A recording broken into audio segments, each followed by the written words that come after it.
Bueno, hola a todos y a todas, bienvenidas. Estamos en una nueva edición del ciclo Conversaciones del área de literatura del Museo Malva. Mi nombre es Malena Rey y hoy vamos a entrevistar con muchísimo gusto a Pedro Mairal, un gran escritor argentino con el que hace rato tenía ganas de charlar. Y antes de darle la bienvenida a Pedro, quería contarles que esta es la tercera temporada, digamos, de este ciclo de entrevistas. Pueden buscar el resto de los videos en YouTube. Y durante 2021 ya entrevisté bueno, a Federico Falco, a Guadalupe Nettel, a Francisco Vitar, a Power Paola y a Martín Cohen.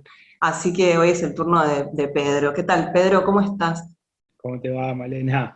Muchas gracias por esta invitación. Muy contento de estar acá. Acá, Igual, acá entre comillas, acá en esta pantallita en la dividida. nube.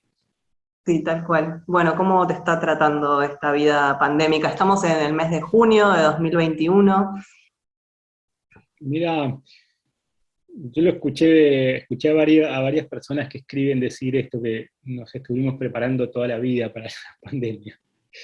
Eh, Quiero decir, cuando haces un trabajo muy cerebral, estás mucho tiempo en un lugar cerrado, escribiendo, leyendo, etcétera, que después no se pueda salir, no es tan grave para mí. Tengo el privilegio de poder trabajar desde casa, eh, pero sí me falta el estímulo de ver amigos y tomarme una cerveza así en grupo grande.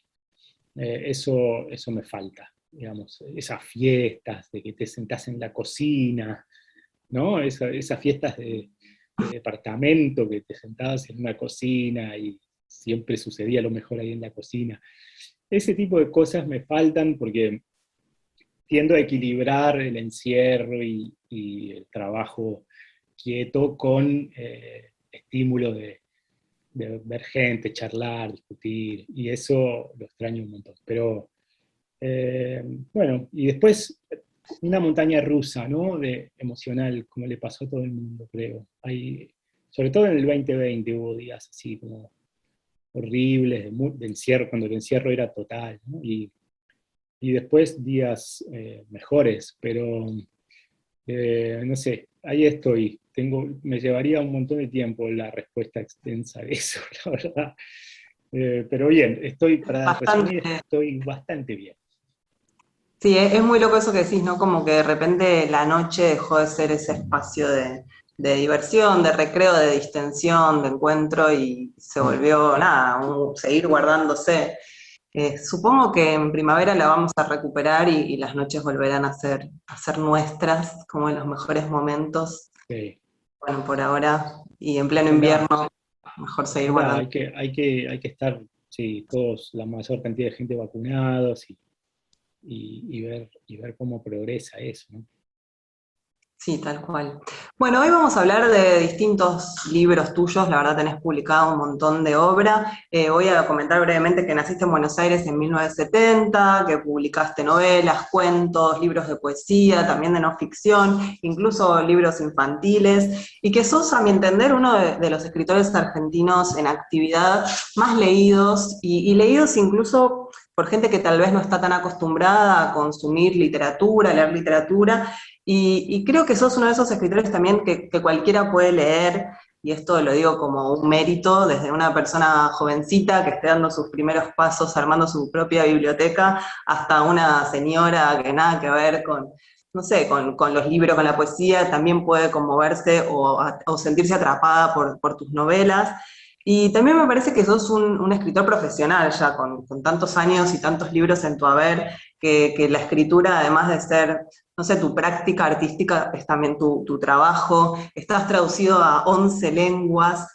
Y bueno, me interesaba hoy un poco ir saltando por tus libros, empezando quizás por uno que no es el más obvio. Acá en general empezamos con la excusa, la conversación del último libro publicado. En tu caso, se están reeditando casi todos tus libros en MC, y el último que salió este año, 2021, es El Gran Surubí, que tiene la particularidad de ser uno de los más extraños en tu producción porque es una novela en verso, ¿no? Está íntegramente escrita en sonetos, y vos la publicaste por entregas en la revista Orsay, en 2012, después salió una edición ilustrada por Jorge González, y ahora salió de nuevo, completamente ilustrado de otra manera, por ese apellido es un poco difícil, Pedro Struckel.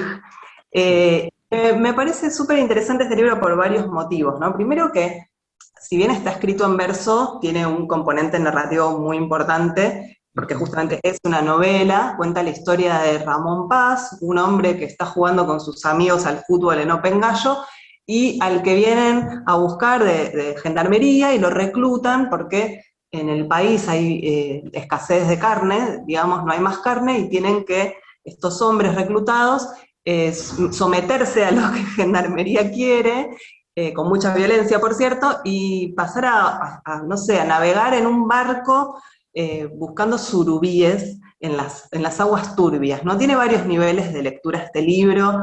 Por un lado, esa cosa del gran surubí que está por el fondo del río, que podríamos leerlo como, bueno, como ese Moby Dick del que nadie puede escapar. Por otro lado, no sé, lo podemos relacionar con el Martín Fierro, con la comunión entre hombres, con la escritura de estos versos que se van cayendo solos, y a la vez, al interior de tu propia obra, tiene un intertexto interesante porque el protagonista se llama Ramón Paz, que era el seudónimo con el que vos escribías los pornosonetos, de lo que después vamos a hablar también. Quería preguntarte un poco cómo fue la escritura de este libro, porque encontré que en uno de los textos vos decís que el Gran Surubí fue la manera más rebuscada que encontraste para no escribir. Eh, Me Bueno, pareció increíble esa afirmación. Y también preguntarte cómo es que te sale tan, no sé, con tanta naturalidad la escritura de sonetos, que es algo súper reglado, ¿no? Como es un tipo de escritura con métrica. Entonces, no sé, siento que a vos ese tráfico entre la prosa y la poesía se te da de una manera más natural que a otros escritores. ¿Qué me puedes decir de todo esto? bueno, un lujo esa presentación. Eh, yo empecé escribiendo poesía a los 17, 18 años, ¿no? Intentaba hacer al principio letras de canciones y después la parte musical quedó de lado durante mucho tiempo, pero quedó esta escritura en columna, así medio rara, que yo todavía no llamaba poemas. Así que creció como la parte del árbol de la palabra y siempre tuve, digamos, un pie fuerte en poesía. Y después empecé a escribir narrativa. Entonces esos dos ríos iban un poco separados. Publicaba cada tanto un libro de poemas, cada tanto algún libro de cuentos o novela. Y cuando tenía que entregarle a Cassiari para Orsay, para la revista Orsay, una historia por entregas para los números, 6 números que iban a salir a lo largo del 2012. Cada 2 meses iba a salir un número, yo tenía que entregarle una especie de novelita por entregas. Y no me salía, no me salía, no me salía. Se acercaba la fecha de entrega del primer capítulo, no salía, no salía. Me puse muy nervioso. eh, Y en un momento dije, bueno, ¿por qué si esto tiene una, como vos decís, una cosa medio Martín Fierro, medio Moby Dick, ¿no? ¿Por qué no lo intento en octosílabos, ¿no? Como el Martín Fierro? Y intenté eso y no me salió, porque yo no manejo el octosílabo. ¿No? Aquí me pongo a cantar al compás de la vihuela. Después me di cuenta de que el octosílabo en realidad tenés que calcular las frases más en 16, no en 8. Es decir, aquí me pongo a cantar al compás de la vihuela, es 16, que al hombre que lo desvela una pena extraordinaria, 16, como el ave solitaria con el cantar se consuela. Entonces, si lo calculás así, es más fácil meter un fraseo, pero a mí yo quería meter todo en el versito de 8 y es imposible, ¿no? Entonces, fracasé, pero dije, ¿por qué no lo intento con el verso de 11 y en forma de soneto? Que yo venía escribiendo los pornosonetos hacía rato. Tenía un montón ya de pornosonetos escritos. Y tenía la musiquita del verso de 11, el endecasílabo en la cabeza.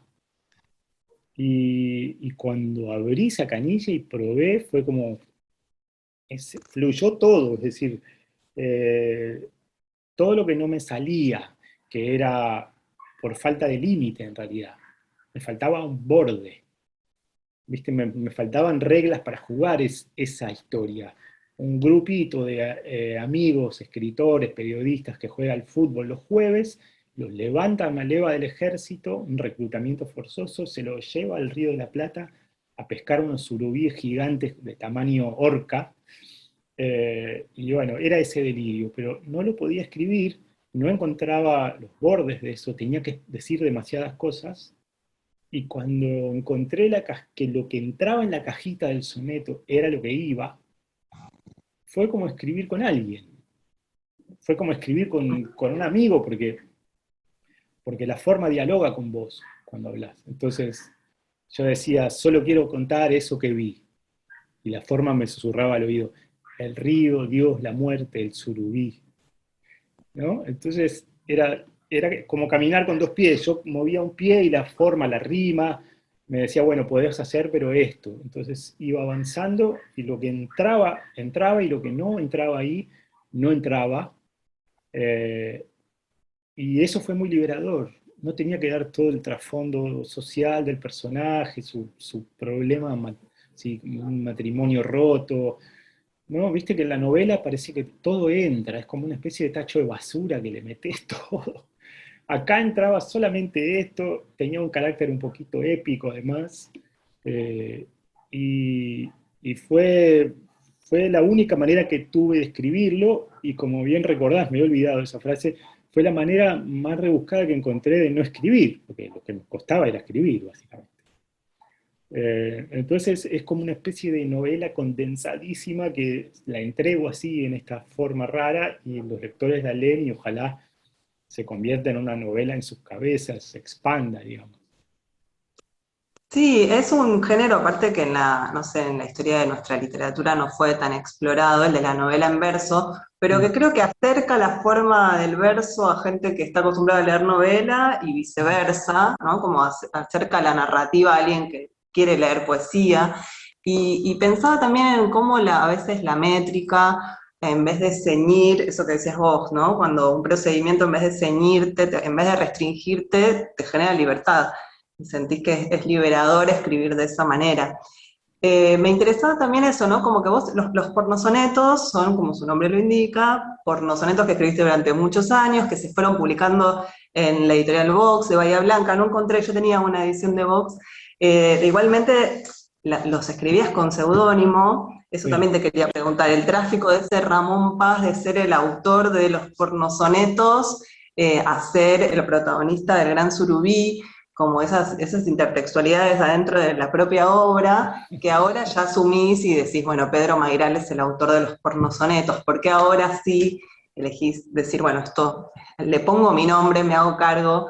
Y por otro lado, preguntarte, ¿de dónde aprendiste a escribir sonetos? ¿En la escuela, digamos? Porque la métrica tiene eso, ¿no? Que hay que probarla y hay que asimilarla hasta que ya te canta sola. Y creo que, bueno, de un tiempo a esta parte ya los estudiantes y las estudiantes no sé si lo ponen mucho en práctica en ámbitos escolares. ¿De dónde te viene todo esto? Sí, por suerte no lo ponen mucho en práctica. A mí no me gusta mucho leer cosas con rima actuales. Es como, medio como, no intenten esto en sus casas, ¿viste? Lo hago yo y tolero mis rimas ridículas, eh, pero no me interesa mucho leer cosas rimadas actuales.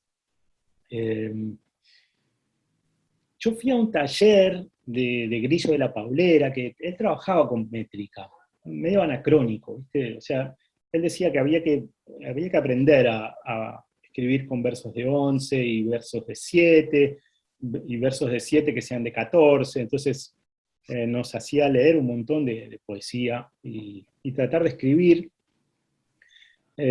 con toda la torpeza que implica, pero a mí me fue entrando un poco cierto ritmo y cierto estilo bastante clásico. Eh, Prestigioso, ¿viste? Un tono que ahora leo mis primeros poemas e incluso hablaba de tú en algunos poemas, ¿no? Eh, pero claro, llegué a un momento que eso empezó a hacer ruido, porque esa cosa medio clásica y tomando la naturaleza y demás, un imaginario poético así medio nerudiano.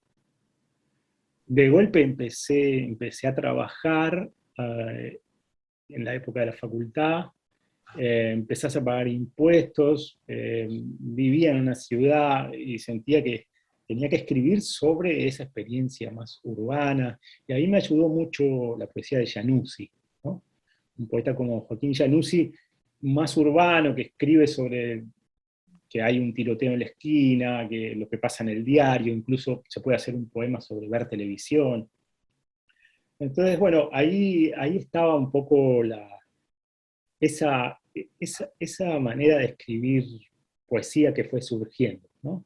Pero seguía siendo bastante clásica. Recién cuando estaba escribiendo El año del desierto y me trababa con la novela, porque era una novela muy larga, a veces escribía como al costado estos sonetos que eran como un sudoku de palabras, como unas palabras cruzadas casi. Eh, Hacía un soneto como muy en un papel o quizá en otro archivo Word, no me acuerdo, y tenía que rimar, pero me permitía en esa forma súper clásica como del siglo de oro español, ¿no? El soneto son 14 líneas con versos de 11 rimados de determinada manera, meter lo berreta, obsesiones, cosas así muy guarras y sexuales. O sea, era una cajita clásica donde yo metía cosas muy poco prestigiosas, supuestamente, muy poco líricas. Y me encantó cómo quedaba, y lo fui escribiendo varios de esos, y me gustaba mucho cómo se sacaban chispas esas dos tensiones, ¿no? Esas dos tendencias, lo clásico y lo actual, digamos, ¿no? Y en un momento, Cucurto, en Eloísa Cartonera, me propuso me dijo, che, quiero algún libro tuyo, y le dije, no tengo nada, tengo esto que no sé ni qué es. En ese tiempo serían unos 40 sonetos, 50, y Cucurto me dijo, ¿viste cómo es Cucurto? Pedrito, sale mañana, ¿viste? No, pará, le digo, pará porque me da mucho pudor, porque era muy chabacano, muy sexual. Entonces le dije, inventemos un nombre, y ahí surgió el nombre de Ramón Paz. Y el seudónimo ese, el nombre falso, me dio mucha libertad. Fue como, no soy yo, es un personaje, no es el de la info de solapa, viste que a mí a veces me pone un poco nervioso esa especie de carga que se acumula en tu nombre, el escritor. Entonces me liberé de eso con el seudónimo. Y fue una manera de salirme de mí mismo un poco. Y creo que eso me permitió ir más lejos con esa poesía. Y entonces salieron 3 volúmenes, uno en Eloísa Cartonera y después 2, como decís, en Vox, ahí de Bahía Blanca, con Gustavo López. Y nadie sabía que era yo. Solo Cucurto sabía y Gustavo López. Y después se fue pinchando el seudónimo por culpa mía. Además había situaciones que me encantaban, porque por ahí había, no sé, un tipo que sé que no le caigo bien y que le encantaban los pornos honestos. Y yo decía, qué lindo cuando se entere que son míos, ¿no? Entonces, después se pinchó el seudónimo porque, por amor propio, creo, cuando alguien elogiaba mucho algo en algún lado, alguno de los pornosonetos, no sé a quién fue que le dije alguna vez, y Gustavo Nielsen en su blog me mandó al frente, me puso como, creo que este es Mairal, y bueno, se fue transparentando la máscara, digamos. Y después ya no tenía, una vez que ya está, era yo, no tuvo más sentido conservar el seudónimo en esta publicación que vos tenés, que hizo MC, donde están todos juntos los sonetos, pero quedó como un personaje que es como la parte de mí que piensa en sonetos, se llama Ramón Paz, ¿no? Entonces por eso el personaje del Gran Surubí es Ramón Paz, porque es esa parte de mí que es capaz de pensar, digamos, solamente una historia a través de ese mecanismo rarísimo. Está muy bueno ese desdoblamiento, ¿no? Pensaba en, no sé, en Pilia y Emilio Renzi, ¿no? Cómo a veces el escritor necesita pivotear en su alter ego para darle lugar a estas otras expresiones que por ahí de entrada no Mm. quiere hacerse cargo de que también las escribe o que coexisten en una misma obra. Me acuerdo aparte que era la época de los blogs, entonces si alguien decía en un blog algo, se enteraban todos los otros blogueros y Sí, como los chismes corrían en los comments. Bueno, vos fuiste bloguero, después si llegamos vamos a hablar también del señor de sí, abajo. hablemos de los nostálgicos tiempos de los blogs. Sí, y bueno, y ahí tenías varios alter egos también, ¿no? En Sí. el señor de abajo.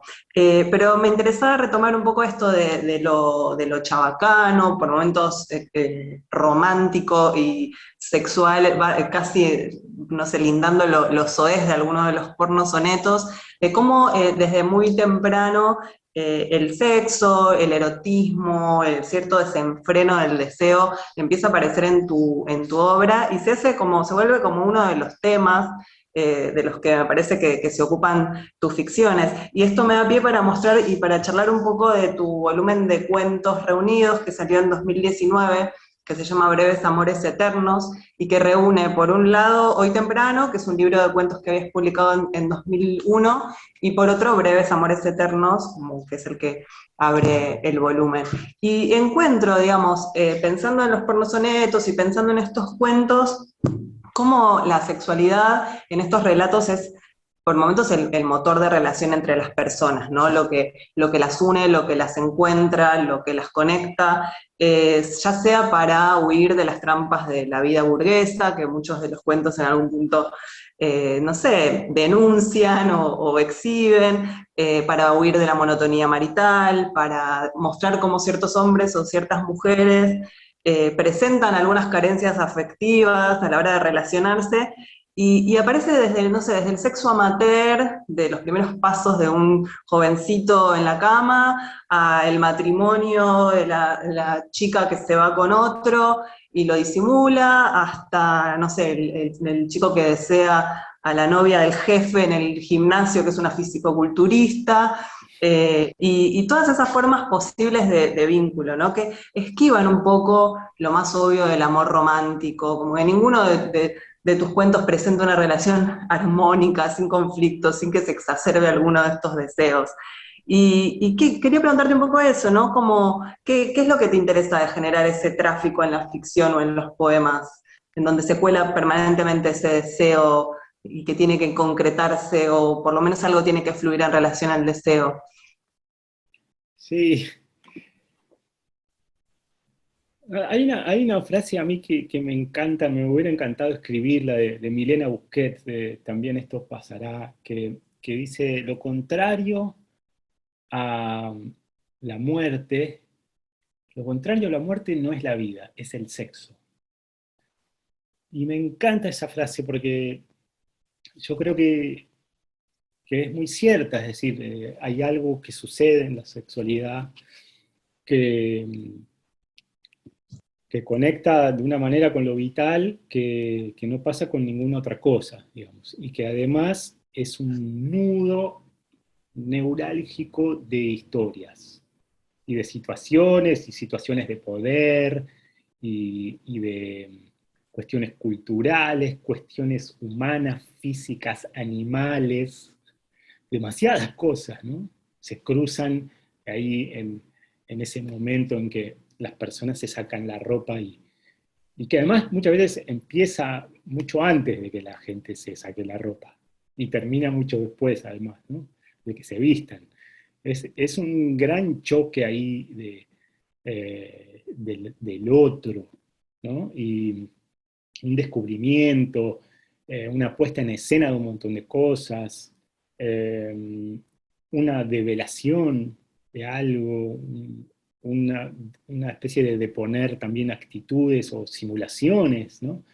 Hay un montón de cosas que suceden ahí. Y sumando todo el bagaje que trae una persona de lo imaginado, lo expectativa, y el choque de eso con la realidad.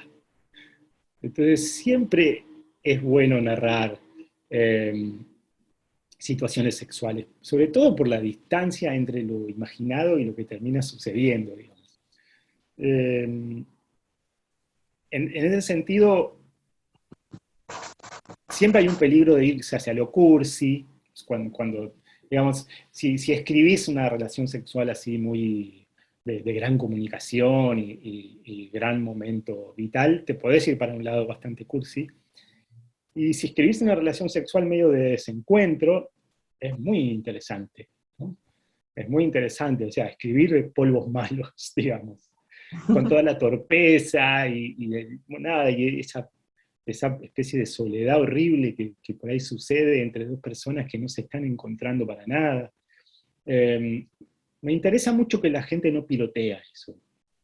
O sea, no piloteamos para nada eso y, y- y entonces vos ves a gente, no sé, ¿viste esos amigos o amigas que se enamoran de alguien que patina en rollers, por ejemplo, y los ves que van a patinar en rollers a los 40 y pico, y decís, se va a matar, ¿no? Se va a matar. O una chica que se enamora de un futbolero y va a la cancha, un esfuerzo enorme, quizá para enganchar un poco. Y creo que esa vulnerabilidad humana me interesa, ¿no? La vulnerabilidad. Me resulta querible la gente en esa situación, ¿no? Te metes en situaciones humillantes, o sea, estás hecho un tarado, ¿no? Y me acuerdo del personaje de La muerte en Venecia, que se enamora de ese chico y nada, y empieza a estar medio patético, que se tiñe y le cae la tintura, ¿viste? Quizá ahora estoy mezclando la película de Visconti con la novela de Mann, pero eh, hay algo de una debilidad humana en la sexualidad, y cómo eso descalabra muchas veces la idea del control de la vida y lo que vos decías, las situaciones burguesas que de algún modo son medio trampas, ¿no? Y me interesa mucho cómo la sexualidad se abre paso, rompe cosas, pone a la gente en situaciones de riesgo, eh, un montón de cosas que suceden ahí y que a la vez muchas veces son muy, muy auténticas, ¿no? El encuentro entre dos personas o más, no sé, pero puede ser un encuentro muy auténtico, muy legítimo y donde sucede algo que estaba escondido y que se pone de manifiesto. Bueno, son una cantidad de cosas las que suceden, incluso las cuestiones sociales, ¿no? Los desniveles sociales, ¿no? La patrona con el chofer, ¿viste? Esas cosas así que son como muy hot a veces.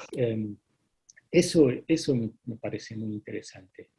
Y cómo a cada uno le sale un monstruo distinto, y a cada uno lo habita algo distinto, y en distintos momentos de la vida también, ¿no? Eh, Ojalá esté eso de alguna manera mostrado en los sonetos, en los pornosonetos, ojalá, porque me gustaría que se sienta como una fuerza vital enorme de una especie de resplandor. Eh, y en los cuentos, no sé si está tanto una especie de sensación de vitalidad. Hay más conflicto en los cuentos, en Breves Amores Eternos, hay más matrimonio asfixiante, ¿no? Yo creo. Es una cosa que yo un poco le critico al libro, no sé qué te parece a vos, Malena, pero lo veo como que no hay luz al final del túnel, es como que el matrimonio siempre en el libro es una cárcel, ¿no? Sí, pero a la vez, no sé, me parece que está presentado con mucha naturalidad eso, no está forzada la forma en la que te estás acercando, narrando esa relación gris, ¿no? Como que es muy verosímil, incluso por momentos es medio patética, entonces da un poco de gracia. Me parece que ahí hay otros condimentos. Es cierto que en los pornosonetos hay como una fuerza erótica, como mucho más contundente. En muchos de los pornosonetos se le está hablando a la mujer deseada. En los cuentos hay a veces más distancia, un narrador en tercera o un personaje más incómodo con esa relación paralela que está Sí, buscando darle una vuelta, pero me parece que hay algo interesante que es que en ningún momento el narrador está juzgando a personajes en términos de lo que está bien y lo que está mal, con una moral doble de, ay, está engañando a la mujer, como que todo eso pasa por otro lado, ni siquiera aparece como el psicoanálisis tratando de explicar alguna reacción, como me gusta eso de tus cuentos que eso, tienen una naturalidad tal que no está forzado que como lectores nos vayan saltando las fichas, sino que van apareciendo medio solas en la incomodidad que generan y en Sí, el humor, ¿no? me gusta la idea de incomodidad que decís, porque yo creo que hay cosas que son incómodas. Y claro, como no quiero ser moral, ni tampoco quiero enseñar, entonces hay cosas que incluso chirrían, hacen mucho ruido, ¿no? Tipos que dicen cosas que pueden sonar muy machistas. Y me doy cuenta que últimamente eso no pasaba antes, pero es un riesgo grande el hecho de que te crucen con tus personajes, ¿no? Mm. De pronto veo que transcriben frases de mis personajes y ponen, mira lo que dice Mayral, ¿no? Y yo no digo nada porque por un lado, sí, me avergüenza un poco que me atribuyan esas frases, pero por otro, también me doy cuenta de que los personajes a veces, cuando provocan eso, es porque fueron creídos. O sea, es como que ahí el lector se tragó el anzuelo hasta el fondo, cuando se enoja con un personaje tuyo y le parece indignante, que es como que se desdibujó la idea de ficción y se le manifestó una persona diciendo eso delante, ¿no? Entonces, yo no digo nada en general, pero últimamente, cuando me preguntan y me veo como en encerronas así de situaciones de discusión, digamos, tengo que salir a aclarar que eso es ficción. Antes no pasaba eso, ¿no? Lo que pasa es que el cambio de paradigma es fuertísimo. Yo viví más tiempo en el siglo XX que en el siglo XXI. Eh, y bueno, mis personajes quizá pertenecen más a ese tiempo y puede ser que hagan ruido y sean un poco de modé, ¿no? Pero creo que la literatura tiene que ser como la espalda de Instagram, digamos, la espalda de Facebook. O sea, lo que no mostrarías, lo que te daría vergüenza, la opinión horrible, o sea, eh, no puede ser didáctica, no puede dar el buen ejemplo, no puede ser moral la literatura. La literatura es amoral, es inmoral, es moral, es todo junto. Entonces, es muy interesante eso. Hay algo que se está como exacerbando y yo veo que estoy empezando a ponerme en guardia con el tema de, para, esto es ficción y tenemos que defender el concepto de ficción y, porque es un territorio de exploración, un laboratorio humano donde salen un montón de cosas que no necesariamente son reales. Y es un holograma, y es un holograma de pesadillas y de cosas oscuras. No es mi parte de buen ciudadano. Una cosa soy yo ciudadano, otra cosa son mis personajes, ¿no? Y creo que eso es necesario aclararlo últimamente. Me da la impresión, estoy muy de acuerdo con lo que decís, y me gustó el concepto de lo de la espalda de Instagram, me parece que lo voy a empezar a usar. Y voy a decir que lo dijo Pedro Mayral. Eh, no, pero me parece que tal vez esa confusión en las personas que leen viene de cierto auge de las autoficciones, ¿no? Donde la propia vida y decir yo de cierta manera confunde a propósito lo que sucedió en la realidad con lo que se está narrando de eso. Sí. Y la gran cantidad de libros que salieron en los últimos años sobre experiencias, digamos, de eso, autobiográficas convertidas en ficción, a veces, no sé, hace que después cuando se crea una ficción y un personaje que no sos vos, también sea leído desde esas coordenadas. Es algo que Claro. creo que está pasando por ahí ahora.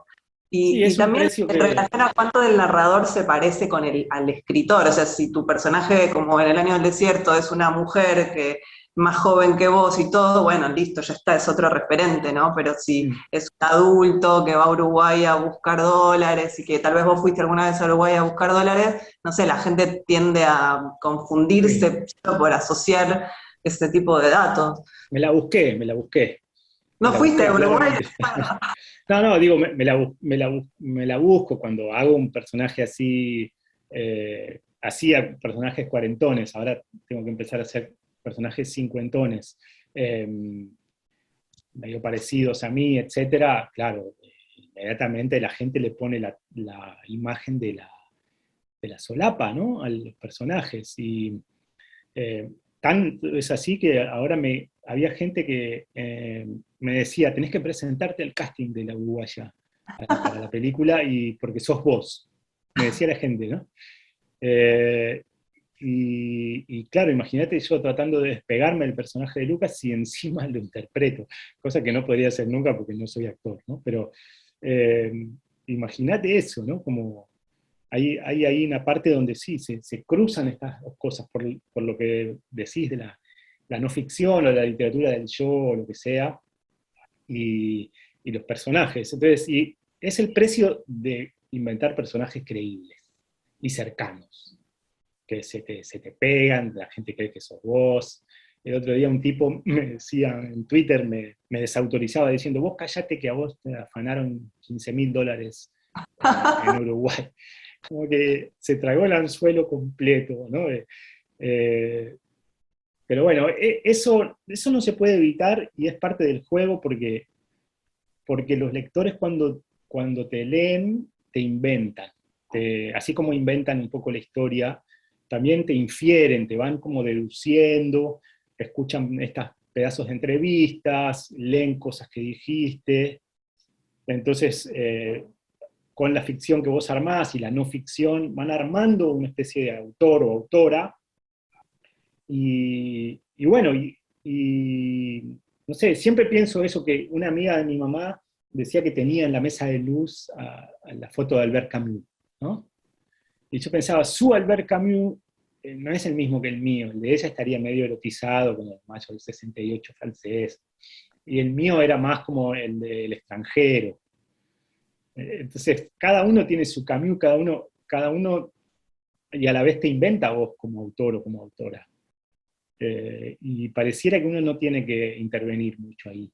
De hecho, no habría que dar entrevistas, nada, habría que dejar Claro, que la eso, gente... ¿no? Tipo Salinger. No, pero también pensaba que cambia un poco con la gente que te viene leyendo desde tus primeros libros y que va viendo cómo, no sé, cómo fue cambiando tu narrativa, qué otros temas entraron, a la gente que entró por la Uruguaya y que, nada, se quedó con esa historia y con esos personajes tan pregnantes. De hecho, quería que hablemos un poco de eso porque vos, digamos, vos lo primero que publicaste así a nivel masivo fue Una noche con Sabrina Lowe, que justamente vos tenías 28 años y fue el premio Clarín de novela, del primer año en el que se hacía el premio, de repente al día siguiente de enterarte estabas en la tapa del Gran Diario Argentino, como que saltaste muy rápido a una especie de consagración inesperada, tu libro se vendía en los kioscos de diarios, e incluso se adaptó al cine con la peli de Alejandro Agresti, con Cecilia Roth haciendo de Sabrina, y que, no sé, en la que participa hasta Charly García, ¿no? De ser un desconocido que escribía, pasaste a ser un escritor que iba al cine a ver la adaptación de su novela.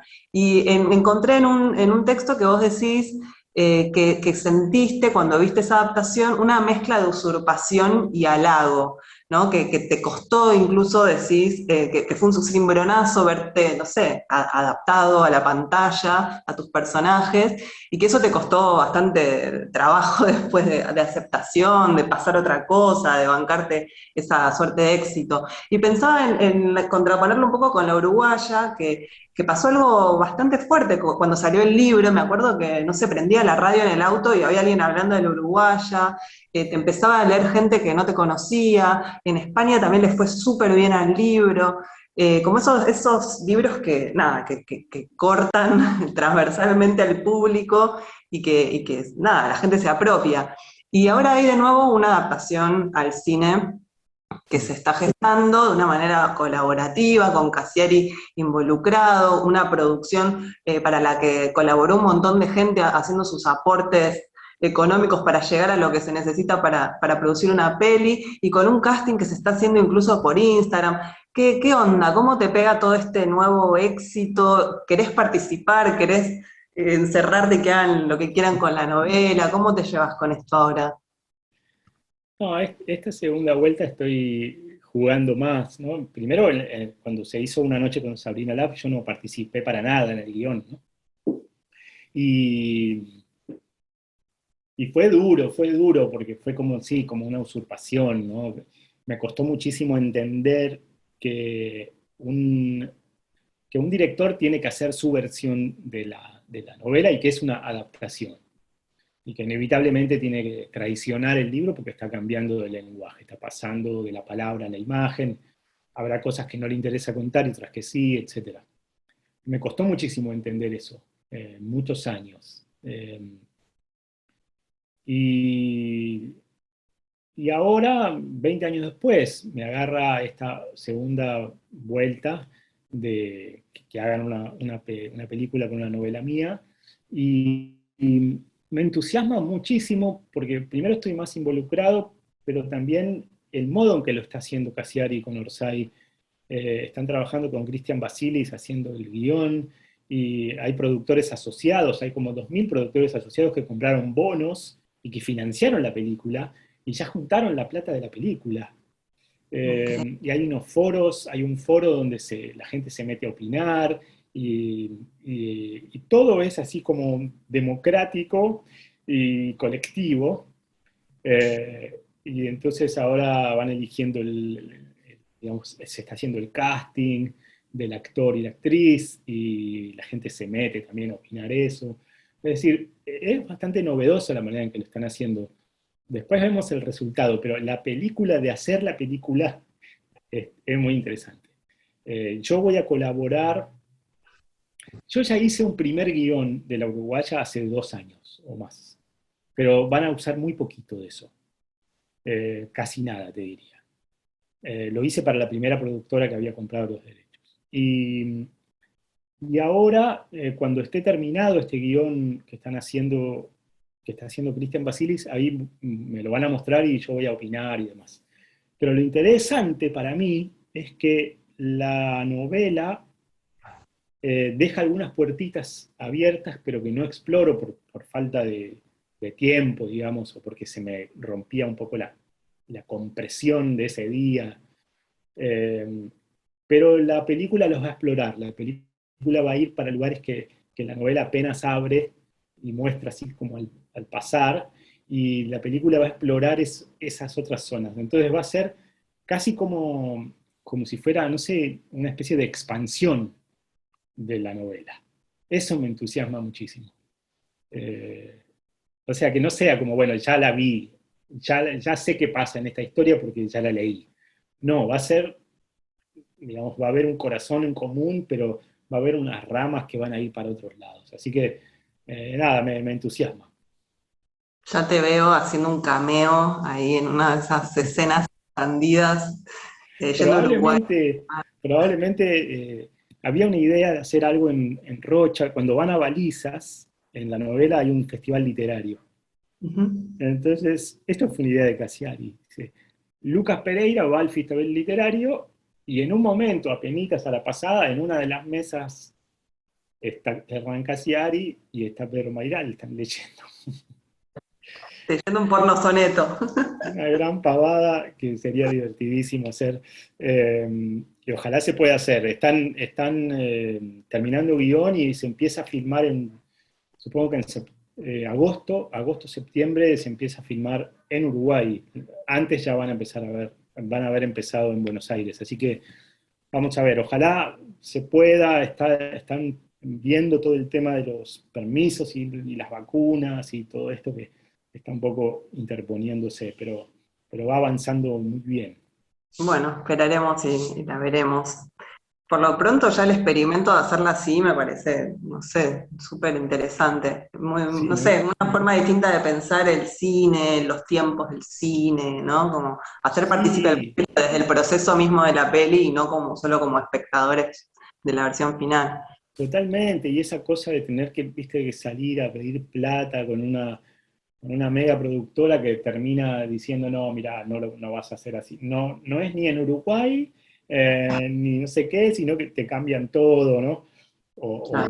o quieren meter una actriz y un actor súper famosos que no concuerdan para nada con el perfil ni con la edad. Mexicanos, haciendo de uruguayos. Sí, sí, sí. O sea, que está la posibilidad de hacer una cosa, eh, digamos, no sé bien, porque tampoco es garantía de nada, pero que tenga una impronta, eh,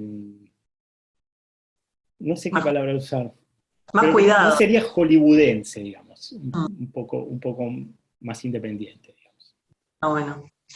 Bueno, quería hacerte una última pregunta sobre los libros de ficción, porque veníamos hablando de, nada, este tipo de personajes reconocibles en circunstancias realistas. Y en verdad hay dos libros, uno es El Gran Surubí, del que ya hablamos, y el otro es El Año del Desierto, en el que en esa supuesta realidad se cuela una distopía bastante, no sé, crítica, ¿no? El Año del Desierto, para los que no lo leyeron, es un libro que vos publicaste en 2005, que transcurre en una Argentina completamente devastada, está protagonizado por una chica que pierde su trabajo y acá la crisis, lo que todos, no sé, leemos como la crisis del 2001, acá no es que está fechada, pero podríamos decir que sí, se empieza a convertir como todo el territorio argentino en una zona de barbarie. De hecho, empieza a avanzar lo que se llama en el libro la intemperie, haciendo que todos los vínculos sociales se rompan, que todo el, no sé,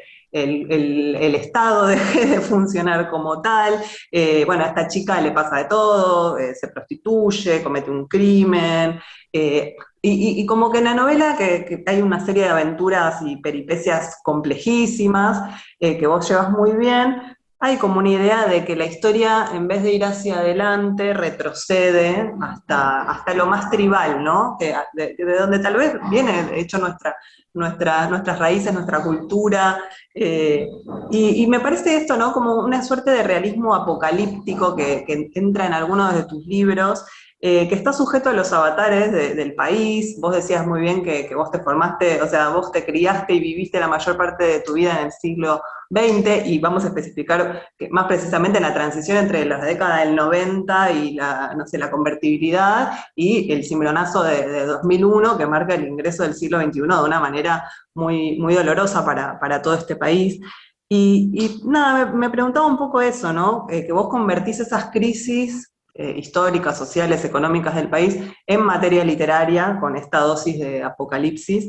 Y sentiste, o sea, sentiste que tenías que escribir sobre ellas, o sea, hay ahí en la misma idea de pasarla mal y ver cómo todo el país le está pasando mal, que hay un germen de escritura. ¿Sentiste que, no sé, que tenía que pasar unos años y eso se tenía que transformar en ficción? ¿Cómo es que esto te llama la atención y lo convertís en materia literaria? Bueno, vos usaste una palabra ahí, ¿no? Que me interesa, lo doloroso. Yo creo que fue muy doloroso el 2001 ver toda esa aceleración de historias, ¿no? De golpe las partículas de la narrativa estallaron, ¿no? Y cada uno tenía su drama personal, ¿no? La gente tenía una platita en el banco para operar al marido y le agarraron la plata y el marido se muere. Ese tipo de historias ponían el micrófono en la calle, me acuerdo, y la gente venía con su cuento y era terrible, una cantidad de dolor eh, que creo que de alguna manera se está viendo ahora también, ¿no? Y yo lo que traté de hacer ahí fue agarrar una cuestión un poco distópica que tiene la Argentina a veces, eh, medio descendente, estos ciclos de construcción y destrucción que tiene la Argentina todo el tiempo. Y, y en realidad no inventé nada, porque cuando fue la caída, esa caída del 2001 y el 2002, esa sensación de cámara hacia atrás o de rebobinado estaba en el aire. Digamos, los bisnietos de inmigrantes se iban a Europa a buscar trabajo, ¿viste? Había una sensación de que algo iba para atrás, había un deterioro enorme en un montón de órdenes de la vida. Eh, fue bastante, revelador también, y tenía que suceder, digamos. Este telón pintado de que estábamos en el primer mundo y la convertibilidad, un peso, un dólar, de golpe se cayó, o sea, salió el helicóptero, ¿no? Desde la Rúa y se cayó el telón ese y estábamos en la Pampa Brava, ¿no? Eh, entonces, yo funciono un poco con imágenes, funciono con pesadillas, digamos, ¿no? El Gran Surubí también tiene esa cosa así como, hay una especie de exageración pesadillesca, si quiere, no sé bien cómo llamarlo, pero se va hacia una situación casi grotesca y sigo velocidades también, ¿no? Esa velocidad de transformación del 2001, donde hubo 5 presidentes en una semana.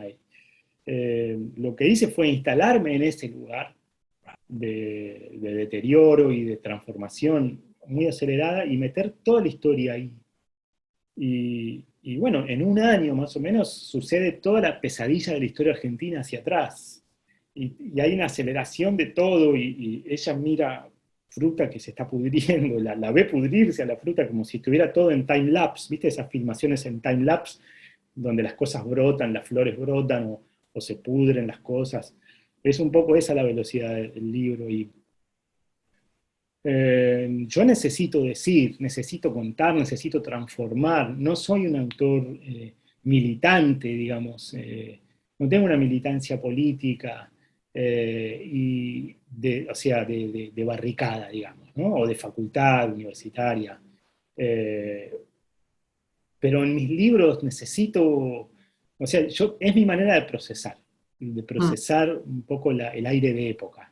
Estas ficciones que me ocupan a mí porque me toman. Digamos. Realmente el Gran Surubí y el Año del Desierto fueron como unos virus que me agarraron. O sea, una historia que me tomó por completo, me ocupó y yo las tuve que escribir a ambas, ¿no? Y mirá la fuerza que hice para no escribir el Gran Surubí, hice una fuerza enorme. Eh, y las dos, Malena, las dos combinadas con situaciones personales difíciles, porque sí, el país pasando por situaciones difíciles, pero mi mamá se estaba enfermando cuando escribí El Año del Desierto. Y estaba teniendo una enfermedad así que avanzaba, degenerativa, que le hacía a ella ir para atrás. Después, yo me di cuenta después de eso, ¿no? Una enfermedad que la fue silenciando, que fue avanzando igual que la intemperie, digamos. Entonces yo creí estar escribiendo una alegoría política, si querés, y en realidad estaba escribiendo sobre la enfermedad de mi mamá. Son como unos ríos subterráneos que funcionan, que no sabes bien qué estás haciendo. Y en el Gran Surubí estaba saliendo de una situación así, muy dolorosa de pareja y también enfermedades en la familia, ¿no? Entonces, el personaje en el Gran Surubí empieza diciendo, quizá quería morirme, no matarme, no me quería matar, pero me quería morir. Yo a veces cuando recuerdo ese comienzo digo, "Ah, qué pesado ese tiempo", o sea, claramente estaba mal, yo estaba mal y esas dos historias las siento como muy viscerales en cuanto a que hay un cruce de lo nacional y también de lo hiper íntimo. Con lo mm. cual uno diría, en realidad lo nacional es íntimo, siempre, ¿no? Es el cuerpo que está metido, supongo, ¿no? Algo así, pero no lo termino de entender, nunca sé bien qué es lo que hago. Yo hago estas cosas Eso medio de lo sonámbulo. no sepas muy bien de dónde te viene. Aparte dijiste, no inventé nada, y en la novela hay unas imágenes increíbles de cosas que te imaginaste, porque no existen, como por ejemplo que, no sé, que el padre de la protagonista entra en un coma catódico, como en una pantalla gris de la televisión, bueno, así es su coma, ¿no? Como una serie de imágenes súper impactantes de cómo los edificios se conectan entre sí. Todo eso te lo inventaste, digamos, eso no es que pasaba en el 2001 necesariamente. Y también pienso si, no sé, si un contexto como el de la pandemia, me acuerdo cuando empezó la pandemia el año pasado que todas decíamos, uy, la cantidad de libros que se van a venir sobre esto, todos van a querer tener su novela de la pandemia. De las que más me da ganas de leer son las tuyas, digamos, porque creo que eso, que catalizás algo de lo que podemos llegar a sentir y lo transformás de alguna manera, le das una vuelta en la ficción, y acá lo distópico, digo, ya la realidad misma ya se volvió distopía, ¿no? Ahora la ciencia Sí, ficción ante una pandemia, ¿qué tiene para aportar si esto parece ciencia ficción? sí. Entonces, no sé, tal vez es algo, un hiperrealismo de, no sé, de un hombre que está solo en su casa encerrado, como una peli que vi hace poco que se llama Inside, que es eso, y ahí está todo el sentido del mundo, o tal vez es un libro que se imagina algo que todavía no nos imaginamos. Vos decís Eh, el especial este de Bo Burnham, Inside, sí, está buenísimo, ¿no? Está sí, buenísimo como él elabora toda una historia a partir de ese encierro. Me por eso pareció. digo, ¿no? Como que van a empezar a aparecer ese tipo ya de relatos que así como la crisis del 2001 generó cierta literatura, la pandemia también la va a generar, y de Sí. esa espero tu novela. Vos sabés que es difícil superar lo que fue y lo que sigue siendo, cómo se está escribiendo a toda velocidad solita esa novela. Y con imágenes tremendas. Me acuerdo de ese transatlántico con gente con COVID que no lo dejaban atracar en ningún lado. Eso es una novela de Ballard solita, ¿no? Eh, no sé, las avenidas, las ciudades vacías con animales caminando por la mitad de la avenida, los camiones frigoríficos de Nueva York para guardar cadáveres, o sea, todo es un nivel de oscuridad que me parece muy difícil en este momento inventar eso.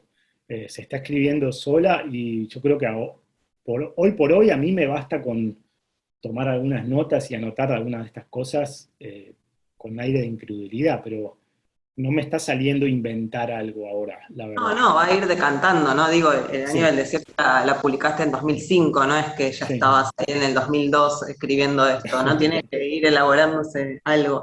Y me quería pasar un momento a la no ficción, porque a mí uno de los libros que más me gustó es Maniobras de Evasión. Ah, qué Eh, bueno que te guste ese libro, me Me gusta, encanta. me alegra mucho porque es un libro que yo quiero mucho y es un libro raro, casi hecho de a dos con Leila Guerriero. Sí, eso te quería preguntar, porque el libro salió en la Universidad Diego Portales de Chile, en una colección en la que Leila oficia de editora, que creo que hace medio así, ¿no? Le pide todo lo que tenés escrito suelto, que fue saliendo por ahí, se lo lee Sí, todo, con esa capacidad que tiene ella de encontrar, y después se arma como un compilado de, nada, los textos más descollantes. Pero a la vez, al ser un libro de no ficción, vos ya tenías tus columnas publicadas en la editorial Garrincha, en El Equilibrio, que mm, eran las que habías escrito en perfil, con la inmediatez de una columna periodística que hay que entregar cada semana. Acá creo que hay distintos tipos de texto, pero en el que conviven, no sé, cuestiones súper personales tuyas. Todo esto que veníamos hablando, de crear personajes, distanciar el narrador del autor. De repente acá es Pedro Mairal el que se hace cargo, el que cuenta lo que vivió, cuando ganó el premio Clarín, el que habla de la enfermedad de su madre en dos de los textos más bellos del libro, en el que, no sé, confesás que te inventaste un asistente que se llama Natalia para tratar de lidiar con la burocracia de los mails del escritor o para reclamar pagos, y a la vez eso, ¿no? La vida privada, los amigos, las inseguridades, la trastienda de la escritura, pero sobre todo el libro es muy fuerte cuando, nada, haces pie en la confesión de que te cuesta escribir, que no es que es algo sencillo que se te da, que te levantás a la mañana y tenés 50 páginas geniales, ¿no? Que pasás por procesos de, nada, de trabas, de no querer escribir, de no encontrarle la vuelta. ¿Cómo te llevas con este libro y con ese tipo de exposición que genera el hablar de tu propia vida? Bueno, también va quedando para mí claro que también vas inventando un personaje sobre vos mismo. Eh, y siempre igual pareciera que hay un pliegue más de decir, bueno, ahora de verdad voy a contar la verdad, ¿no? Y entonces eso es siempre un truco. Hasta ahora fue medio ficción, ahora voy a contar la verdad. Y después nunca se sabe bien. Incluso a mí mismo me empieza a confundir lo que escribí y lo que sucedió realmente. Eh, uno escribe con lo que le sucede, pero mejorando la anécdota muchas veces, ¿no? Eh, es un libro que quiero mucho porque de verdad yo no lo podría haber escrito nunca solo. Eh, Leila Guerriero me pidió un libro para la UDP, como decís, y yo estaba dándole vuelta a un libro así, pero no se la encontraba, no encontraba la vuelta, no sabía cómo era el orden, en un momento hasta pensaba que los pornosonetos entraban ahí, imagínate la ensalada. Eh, Llegué a hacer una bolsa con los títulos recortados y ir sacándolos de a uno y decir, bueno, este es el orden. Era como una especie de acordeón que se me abría así, se le agregaba cosas, se desarmaba, era imposible. Y el mail de Leila fue como, cayó del cielo y le dije, mira, sí, tengo esto y no sé qué es. Pero tenía títulos como, por ejemplo, Pedro y el Lobo. Otro era 11.000 metros, que es la altura en la que vuelan los aviones, y pues, hay mucho viaje a festivales en ese libro. Eh, Otro título era El Señor de Abajo, que era el blog donde publicaba cosas. Eh, en fin, era una especie de libro polimorfo que se movía y Leila es una editora excelente, además de ser una gran escritora. Ella vio en esa especie de estrellas desparramadas, vio la constelación. Se dijo, esto es no ficción, y todas estas cosas que son medio ficción vuelan, y con el hacha le daba así, sacaba cosas, yo las veía volar, ¿no? Yo decía, pero Leila, esto no va, no va, no va. Y lo armó, incluso me dijo, mirá, acá hay como unos saltos, tiene algo de autobiografía no autorizada, digamos, si eso fuera posible. Y en esa autobiografía hay saltos que tenés que completar. Entonces me dijo, escribí sobre la enfermedad de tu mamá, si podés, escribí sobre ese accidente en el ómnibus que sugerís en algún lado, escribí sobre lo que te pasó cuando ganaste el premio Clarín. Entonces hay mucho texto en Maniobras de Evasión que son realmente pedidos de Leila de que complete una especie de puntos, que una puntos de un dibujo, digamos.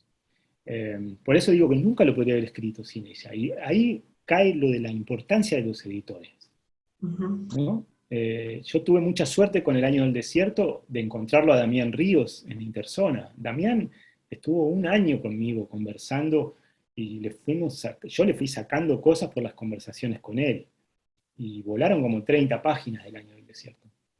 Entonces, hay libros que salen redonditos, como La Uruguaya, y hay otros que no, que los tengo que trabajar, que los tengo que buscar, y muchas veces ahí necesito la figura de un editor o una editora, ¿no? Así que esa es un poco la historia de Maniobras de Evasión. Me encanta porque es un libro, aparte de eso, lleno de matices, te puede ser re conmovedor en un texto, en otro te hace reír, en otro, de nuevo, la anécdota del micro, como que te agarra y no te suelta, y a la vez, nada, para mí le pone en relieve de otra forma toda tu literatura. Es súper interesante leer un texto, un libro de no ficción de alguien de quien venís leyendo la ficción. Genial. Bueno, nos queda poco tiempo. Quiero hacerte una pregunta sobre otras incursiones, que esto me gusta mucho a veces, estas entrevistas, ¿no? De hablar con escritoras o escritores que tienen otra faceta, y que van abriendo otros canales que no es específicamente el de la escritura. En este caso, bueno, en 2020, además de sacar el libro del Gran Surubí, no, ese fue 2021, de los cuentos, también sacaste un libro para chicos, aprobado por mi hija Nina, debo decir, que se llama El Rap de los Gatos, en una editorial infantil muy buena que se llama Ralenti. Un libro súper ilustrado, que cuenta un poco eso, ¿no? Como con mucha poesía y mucha repetición, la historia de una serie de gatos bastante extraños que terminan siendo el mismo gato transfigurado. Y digo lo de abrir otros canales porque digo, por un lado es hablarle a un público que no es el acostumbrado, que es el infantil, los niños y las niñas de edades pequeñas, y por otro porque acompañaste este libro de la canción. Efectivamente, El Rap de los Gatos lo cantás vos, lo tocas vos, con una formación musical. De hecho vemos ahí atrás la guitarra, no te voy a pedir que lo toques ahora, pero Menos. si lo preparábamos tal vez sí. No, digo que vos tenés un dúo que se llama Pensé que era viernes, y cómo es un poco eso, ¿no? Jugar con otros lenguajes, con otros públicos, cómo te atraviesa la música, cómo te atraviesa la literatura para chicos, por qué decidís probar estas cosas, estas combinaciones nuevas. Y yo lo que pasa es que siento que soy un comunicador, ¿no? Entre una de las cosas que hago comunicando con la palabra es escribir libros para adultos, digamos, novelas y cuentos, pero también a veces estoy escribiendo canciones, de a poquito fui volviendo a la idea de las canciones, eh, y porque a los 17 años había empezado a escribir letras, como les conté hace un rato, entonces la parte musical volvió a los 45 más o menos. Entonces, escribo hace 30 años y estoy empezando a escribir canciones hace 5, estoy en mi infancia musical. Pero creo que lo veo como toda una misma energía comunicativa. Y el rap de los gatos surgió porque yo estaba de viaje y en estos cuadernitos que yo me llevo viajando, había un dibujo de mi hija. Bueno, de hecho acá hay dibujitos. Ella al final me hace dibujitos y yo no lo había visto y me había hecho dos gatos muy ridículos, muy divertidos. Y yo me encontré con eso en pleno viaje. La extrañaba mucho además. Y eran dos gatitos, y yo me acuerdo que escribí Dos gatos locos, y de ahí surgió lo de dos gatos locos saltando alrededor con su miau de comida. Estaba en el avión, y empecé en la bandejita, esas que te bajan para comer, empecé como a hacer una especie de percusión. La persona de al lado me miraba extrañada, pero entonces empecé como un gato loco saltando alrededor con su miau de comida, con su miau del amor, ahora sube al ropero, se quiere tirar, ahora mira desde arriba y empieza miau miau y dice miau miau. Entonces lo escribí todo ahí. Eh, y eso un día se lo mostré a Rafa Otegui, con quien hago el dúo este, pensé que era viernes, y le causó mucha gracia, y le puso percusión con un bombo legüero, y cuando cerrábamos los recitales que hacíamos, que siempre tenían un costado de lectura y música, hacíamos esto, cerrábamos con el rap de los gatos, y era el mejor momento, era apoteótico, porque la gente le divierte, no sé, porque todos tenemos un costado medio infantil, ¿viste? Eh, y entonces Violeta Nottinger, la editora de Ralenti, me vio en los recitales y me dijo, tenemos que hacer un libro con esto. Y, y lo consiguió Pablo Elías para que haga los dibujos. Bueno, todo fue creciendo. Yo le llevé la canción a Yago Escribá de Ainda Dúo y la produjo. Eh, y la cantamos con Rafa, y justo esa tarde había unas cantantes que estaban grabando otra cosa y metieron coros en el estudio, y nada, se alinearon los planetas, y me doy cuenta de que le encanta a los chicos. Yo testeo un poco las cosas con mi hija, ¿no? Me gusta como un trabajo en colaboración, ¿viste? Las columnas de El Equilibrio están ilustradas por mi hijo cuando era chiquito. Eh, en la editorial Garrincha. Entonces me interesa este cruce. Viste, la idea del escritor, el novelista, que está como en su búnker y escribe una novela cada 2 años o 3 años, a mí me aburre eso, no es mi idea de escritor. Yo creo que, digamos, uno tiene que cruzar las cosas y trabajar con dibujantes, y los poetas tienen que conocer a músicos, eh, hay que conocer gente de cine, gente de teatro. La literatura es una experiencia colectiva, dice Fabián Casas, y eso me encanta. Es eso, es un Qué bueno. cruce de un montón de cosas, no es una cosa pura, digamos. Así que me alegra mucho de que tu niña Sí, ¿vas le a guste seguir el con rap de esto? los gatos. ¿Vas a seguir algo sobre perros o algún otro Sí, animal? sí, Sí. se viene uno de perros, Ah, que genial. ya lo estoy grabando, y ya lo está ilustrando Pablo Elías también, así que en algún Bueno, momento de este año viene uno de perros, pero no voy a decir nada todavía. bien. Perfecto. Bueno, vamos a pasar al cuestionario Proust, pero me quedaron afuera algunas cosas, así que solo las voy a mencionar, no es para que me Sí. digas nada, pero ¿qué es otra de estas incursiones tuyas? Es el programa de radio que tenés, que se llama Tachame el Nobel en la 1110, Sí. que estaba para escuchar en SoundCloud, si no recuerdo mal, en el que un poco hablas de esto, ¿no? De cómo la literatura también, no sé, se relaciona con otras artes y la música también se relaciona con la literatura. Ahí haces largas entrevistas súper interesantes y fluidas con músicos y con escritores y escritoras. Pasó Leila, pasó Martín Coan, bueno, Fernando Cabrera, el músico uruguayo, Liliana Herrero, Julieta Venegas, ¿no? Como también ahí ponerte en el rol de entrevistador, de comunicador, como lo llamaste vos, entre las prácticas de escritura y las prácticas de composición. Aparecen también tus preguntas sobre el oficio. Es interesante escucharlo porque todo lo que yo te puedo preguntar de las cosas que me surgen de las lecturas que hago de tus libros, vos ahí haces las preguntas como lector de la obra o como oyente de la obra de otros, ¿no? Y ahí está todo ese proceso de retroalimentación. ¿Te sentís cómodo conduciendo, llevando adelante todo eso? Sí, me resultó lindísimo hacerlo. No lo estoy haciendo más al programa de radio, me encantaba hacerlo. Sí, era muy lindo y sobre todo conocer a toda esa gente, ¿no? La mencionaste a Liliana Herrero y me duele muchísimo la muerte de Horacio González, ¿no? Ellos es la pareja, ¿no? Ujú. Y tuve la suerte enorme de entrevistarla a Liliana. Fue muy emocionante entrevistarla. Eh, Escuchar con ella las canciones y que me fuera comentando las cosas, fue de los programas más fuertes que hice. Y voy a lamentar para siempre no haber llegado a tiempo de entrevistarlo a Hanford, porque siempre lo postergaba porque quería esperar este libro yo sabía que estaba haciendo, entonces esperaba que sacara el libro, y no pudo ser. En la misma semana, dos pérdidas gigantes, ¿no? El Sí. ambiente literario está muy sacudido, muy sacudido, muy sacudido. La verdad que una semana dolorosa, ¿no? Esperemos que la cosa no se lleve más a nadie, digamos, toquemos madera, pero qué cosa terrible, ¿no? No, y a la vez Eh, tiempo nos va a llevar, ¿no? Procesar todas estas pérdidas y sí, aceptarlas y volver a, no sé, a alegrarnos por algo, ¿no? Cuando hay tanto dolor y tanta tristeza en el sí, aire. sí, y lo que consuela siempre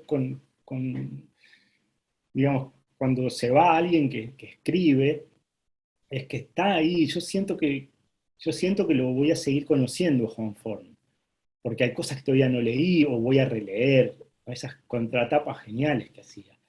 Lo mismo con Horacio González, ahí estaba viendo que de golpe la gente empezó a sacar un montón de material inédito, de entrevistas, y veía una charla que hizo Sebastián Hernáiz con él, una larguísima charla grabada, y, eso es lo impresionante de la gente que escribe, que a pesar de no estar más físicamente, sus ideas están y podés seguir conociéndolos. Es bastante extraño eso, ¿no?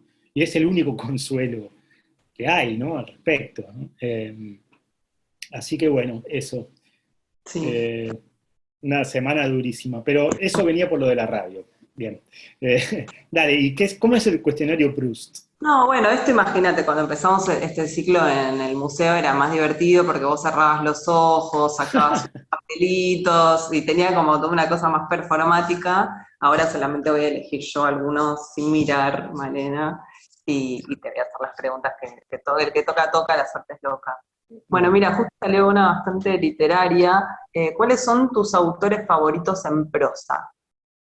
Mm, qué bueno. Acá es medio sin pensar, ¿eh? Así lo Sí, que te venga. me gusta Borges, García Márquez, me gusta mucho Leila Guerriero, la prosa de Leila, me gusta, eh, bueno, me gusta Camus también, un montón de prosistas. Martín Bien, Coban me encanta, la prosa de Martín Coban. qué bueno. Bueno, ¿cuál es tu banda favorita y por qué? Esta también le salió a Martin Cohen y dijo los Rolling Stones. Eh, Va variando mucho, me gusta mucho la banda que armaron los Tribalistas, que creo que no existe, se juntan cada tanto, Marisa Monchi, Carlinhos Brown.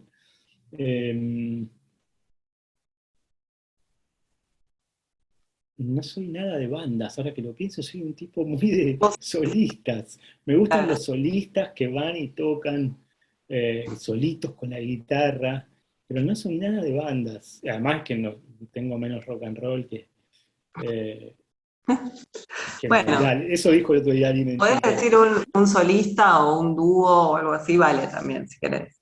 Hacemos esa excepción. Sí, sí, bueno, eh, sin duda. Y Fernando Cabrera, me gusta muchísimo, ¿no?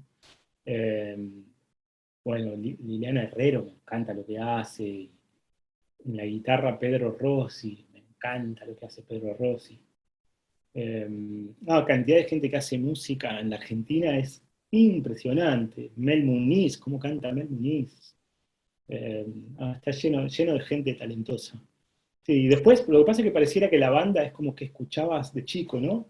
Mm. No, sí, no fui nunca nada de banda. Se escuchaba, viste, Los Abuelos de la Nada, qué sé yo, no me gustaba nada, ¿no? Me deprimía lunes por la madrugada. Era un bajón. La voz de Miguel Abuelo me hacía mal. Eh, por otro lado, me gustan algunas cosas de Calamaro y Charlie. Bueno, Charlie, yo diría Charlie. Bien, Charlie y Spinetta. buenísimo, Sí, vamos a llegar. Charlie y Spinetta, para mí, si tengo que elegir como dos músicos de rock argentinos, sí, Charlie y Spinetta. Genial. Bueno, y la última, ¿cuál es tu principal defecto? Conf- Eh, u- yo Confesable. mismo, yo mismo, todo yo. Sí, esta figura que se recorta, sí. Sí, sí, soy mi peor enemigo y me boicoteo todo el tiempo y eh, soy mi peor enemigo. Ese es mi principal defecto.